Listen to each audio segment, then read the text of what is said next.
अस्सलाम वालेकुम दोस्तों, आप देख रहे हैं मेरे YouTube channel Safi cricket info. कल इंडियन मीडिया ने शाहिद अफरीदी से एक इंटरव्यू लिया है और उस इंटरव्यू में उन्होंने बहुत सारे सवालात पूछे हैं और उनके जो शाहिद अफरीदी ने जवाब दिए हैं तो उस पर जो इंडियन मीडिया है उनको बहुत ज़्यादा मिर्चें लगी हुई हैं और बहुत ज़्यादा शाहिद अफरीदी पे वो बकवासियात कर रहे हैं। और दो पाकिस्तानी लौंडे हैं जिनका नाम भी मैं लेना पसंद नहीं करता, वो भी शाहिद अफरीदी पे बहुत ज़्यादा बकवासियात कर रहे हैं। एक का नाम उमर अफजाल है और दूसरे का नाम उस्मान अहमद है। ये बहुत ही ज़्यादा घटिया ज़बान इस्तेमाल कर रहे हैं। जब भी ये अपनी वीडियो बनाते हैं और अपने चैनल पे आते हैं तो पाकिस्तानी क्रिकेट के बारे में, पाकिस्तानी लेजेंड के बारे में, पाकिस्तानी प्लेयर के बारे में ये बहुत ही घटिया ज़बान इस्तेमाल कर रहे होते हैं। ऐसे लग रहा होता है कि ये पाकिस्तान के रहने वाले भी नहीं हैं। इनको चाहिए कि ये पाकिस्तान में ना रहें और किसी और मुल्क में चले जाएँ, क्योंकि जो नमक हराम होते हैं वो इस तरह की ज़बान इस्तेमाल करते हैं। आप नमक हराम हो। शाहिद अफरीदी से जो पहला सवाल पूछा गया वो ये था कि जब PM के बारे में बोला जाता है और कश्मीर के बारे में बोला जाता है तो फिर हम कैसे एक्सपेक्ट कर सकते हैं कि आप इंडिया आएंगे और क्रिकेट खेलेंगे हमसे। तो उसके बाद जो शाहिद अफरीदी था उसने ये जवाब दिया है कि दुनिया में कहीं भी जालिम आदमी होगा और कहीं पर भी मजलूम पर जुल्म होगा और वो उसका ताल्लुक़ किसी भी रिलीजन से होगा तो उस पर मैं आवाज़ उठाऊँगा। और कश्मीर के बारे में जिस तरह मैंने स्टेटमेंट दिया था तो उस स्टेटमेंट पर मैं अभी भी कायम हूँ।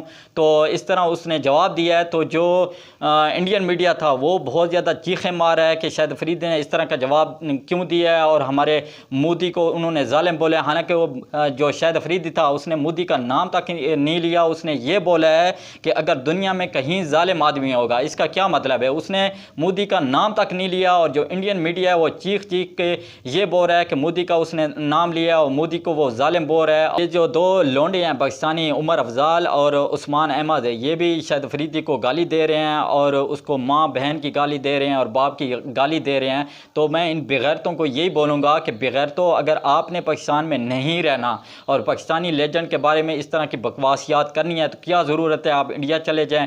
आपको इतना ही मोदी अच्छा लग रहा है। जो शाहिद अफरीदी है उसने मोदी का नाम तक नहीं लिया और आपको इतना गुस्सा आ रहा है शाहिद अफरीदी पे कि आप इस तरह की बकवासियात कर रहे हैं और शाहिद अफरीदी को माँ बहन की गाली दे रहे हैं। हालांकि आपको इस तरह नहीं करना चाहिए। पाकिस्तान में रह के पाकिस्तान का खाते और फिर पाकिस्तानी जो लेजेंड हैं उन पे इस तरह की बकवासियात करते हो। जो शाहिद अफरीदी है उससे और बहुत सारे सवालात पूछे गए हैं और जो शाहिद अफरीदी है उन्होंने बहुत ही पॉजिटिव जवाब दिए हैं। आप ये जो लौंडे हैं ना पाकिस्तान के, ये दो लौंडे हैं, ये अपने व्यू के चक्कर में और अपने सब्सक्राइबर के चक्कर में इस तरह की वीडियो बना देते हैं और पाकिस्तानी लेजेंड के बारे में इस तरह की बकवासियात कर रहे होते हैं, गाली निकाल रहे होते हैं। शाहिद अफरीदी की जिस बात पे ये गुस्सा हो रहे हैं तो लगता है कि ये मोदी के बेटे हैं और मोदी को अपना बात समझते हैं, क्योंकि मोदी भी इस तरह का जालिम आदमी है जिस तरह उन्होंने कश्मीर पे जुल्म किया हुआ है। अगर शाहिद अफरीदी ने ये स्टेटमेंट पहले दिया था तो उसने बिल्कुल सही स्टेटमेंट दिया था, क्योंकि जो कश्मीर है उस पर जुल्म हो रहा है और मोदी जुल्म करा रहा है। जिस तरह गुजरात में उसने सन 2002 में जिस तरह उसने जुल्म करवाया था और बाबरी मस्जिद पे जिस तरह उन्होंने बाबरी मस्जिद को शहीद करवाया था,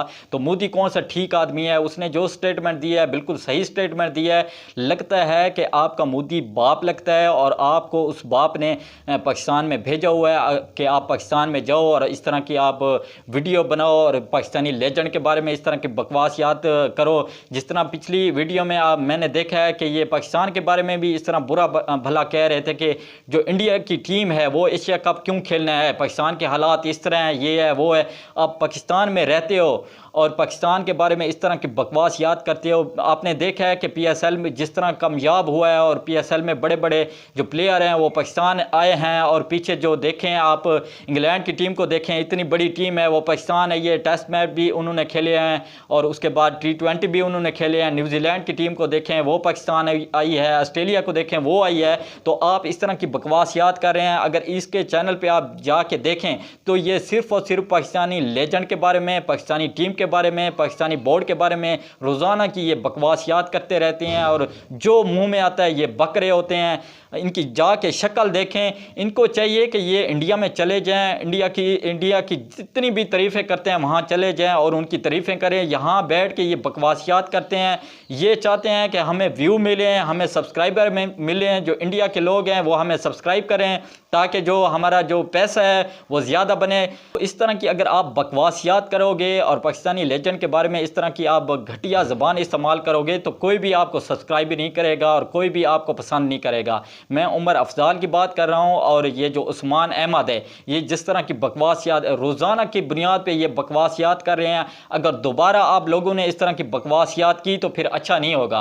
पाकिस्तानी लेजेंड के बारे में इस तरह की बकवासियात करते हो। कल वाला मैच देखा है कि पाकिस्तानी लेजेंड होके जब शेर बूढ़ा हो जाता है ना, जब शेर बूढ़ा हो जाता है तो वो शिकार जो है वो अपना खुद ही करता है। कल जो शाहिद अफरीदी ने जो फाइनल जीता है, जो लेजेंड क्रिकेट के नाम से जो टूर्नामेंट शुरू था उसका जो फाइनल शाहिद अफरीदी ने जीता है, उसमें शाहिद अफरीदी था, अब्दुल रज़ाक था, मिसबा था और बहुत सारे शोएब अख्तर भी था और जो श्रीलंकन जो लेजेंड है वो भी खेल रहे थे, बांग्लादेश के लेजेंड भी खेल रहे थे। तो जिस तरह शाहिद अफरीदी ने फाइनल विन किया है तो ये जो दो लोंडे हैं इनको एक आंख नहीं भाया